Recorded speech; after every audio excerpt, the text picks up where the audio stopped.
Hi students, welcome to another video of Smartly Learn. In this video, let's find the solution for the 7th question in exercise 5.3.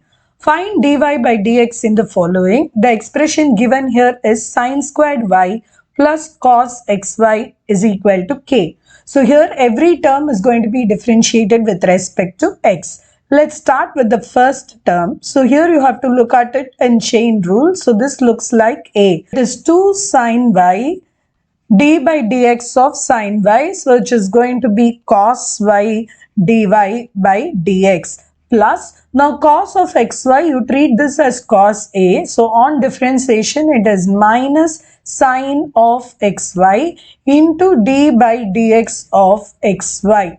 So on the right side, if you differentiate it with respect to k, it is equal to 0. So now this is going to be sin²y dy by dx minus sin xy. Now into differentiation of xy, here treat it as uv. So it is x dy by dx plus y is equal to 0.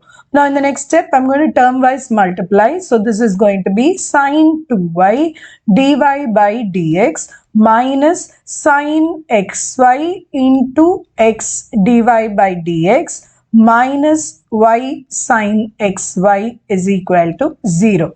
Now we are going to retain all the dy by dx term on the left side and push this particular term to the right side. So let's write that out. So sin²y dy by dx minus x sin xy dy by dx is equal to y sin xy. So in the next step, I'm collecting the dy by dx outside. So dy by dx into sin²y minus x sin xy is equal to y sin xy.